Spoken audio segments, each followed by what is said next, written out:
How do you find what you love? Do what you can't not do.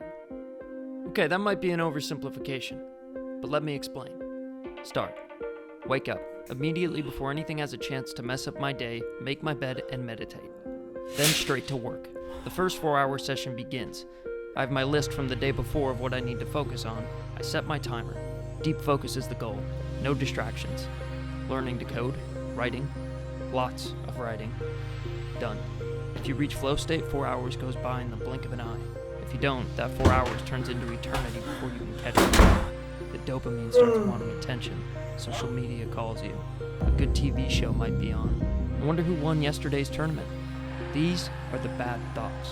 They're disguised as sheep, but they are the wolf attempting to stop your momentum and catch you while you're sleeping.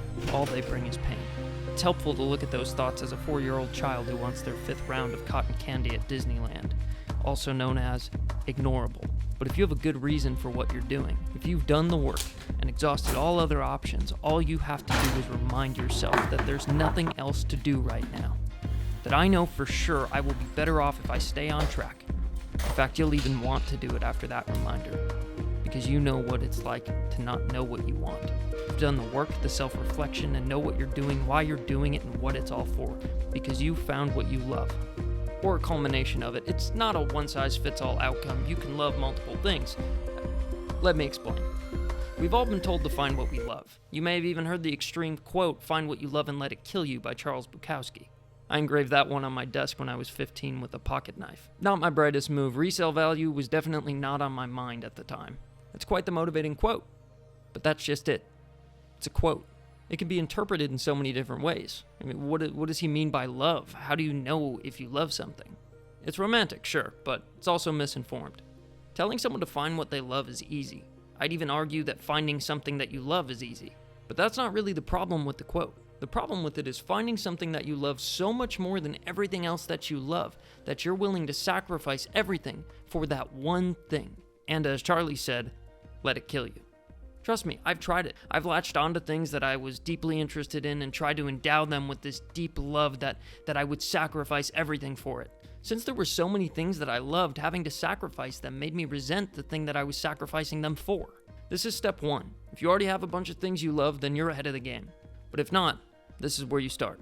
In order to decide what direction to take your life, it requires some introspection. You have to become an expert on yourself. How could you expect to make the right decision on something if you don't know all the variables? Becoming an expert requires a few things. Analyze your strengths. Find out what you naturally enjoy doing.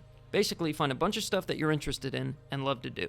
Personally, I have a bunch. I love writing, learning things about history, physics, the universe itself, and deep thoughts, acting, video creation, philosophy, disc golf, dirt biking, skateboarding, snowboarding. I know, it's a lot, but I don't love all of them equally. If you struggle with this, if you can't think of anything off the top of your head, you might have an underlying problem. Dopamine addiction is probably the first place to look. Our body, our mind, our operating system is not designed for the 21st century. All the cell phones, TV, have so many negative side effects that we don't even realize.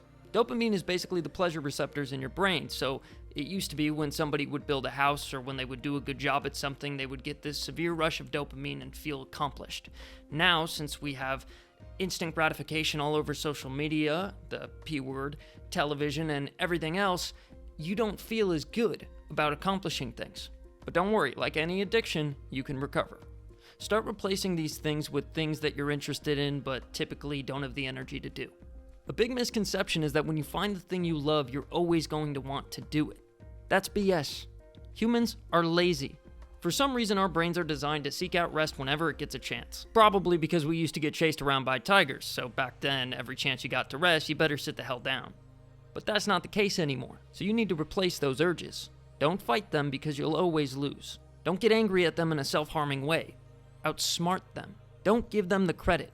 The urges come from the limbic system. The limbic system's been around since humans have. It started showing up around 150 million years ago in mammals. But the prefrontal cortex is what brought us out of the caves, and that only started showing up around 1.5 million years ago.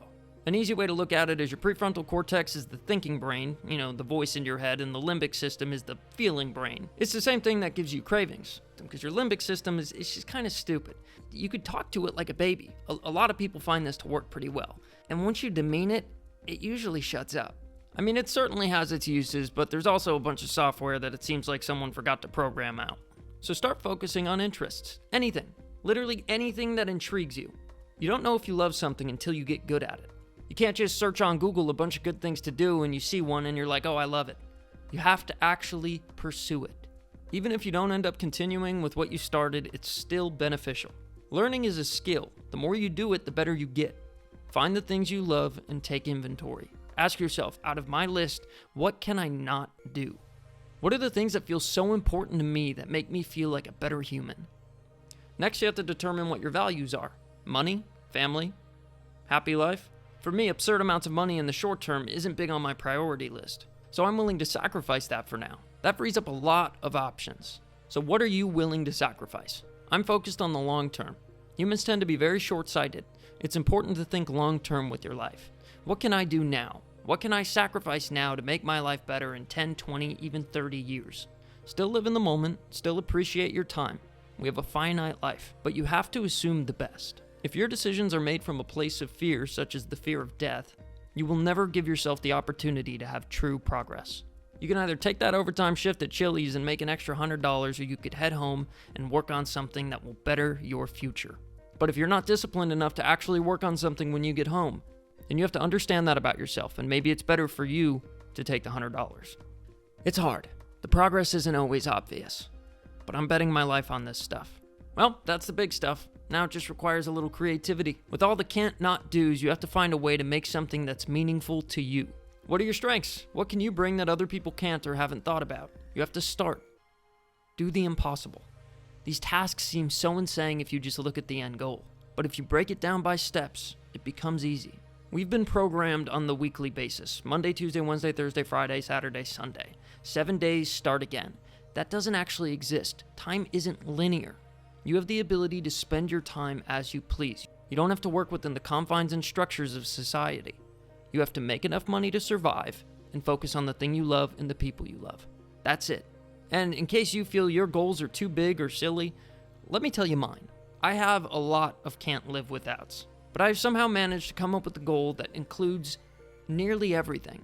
Actually, briefly before I say this, I just want to mention a few things. For a while, I was trying to be an actor and a writer, and that was just about it. I had been in about 8 movies, led a few of them, was on set with Brad Pitt and talked to him. And so I've done a few things that some people would consider accomplishments.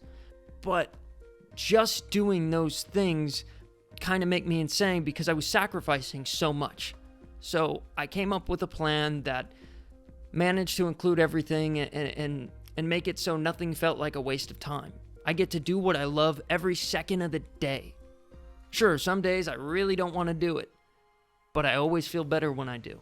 So here it is. My goal is to make and write movies about completely accurate scientific theories, potential futures, and historical scenarios, and star in those movies. Basically making my own franchise like Mission Impossible, The Matrix, Avengers. I know, it seems like an impossible goal on the surface, but let me break it down.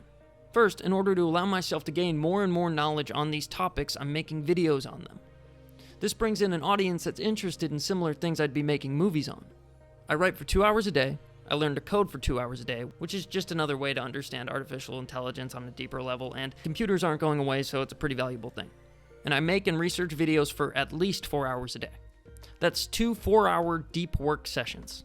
The plan is to build an audience by providing value and creating digestible videos around these bigger, complex topics, and using that as leverage to fund movies that would be interesting to the audience and anyone else. I purposely designed this so that no matter what, everything I'm doing will be beneficial to me in the future regardless of the outcome. This allows me to train in martial arts with the hope that I can do my own stunts. I have concocted a life where I do all the things I love, and all of them are beneficial to my bottom line.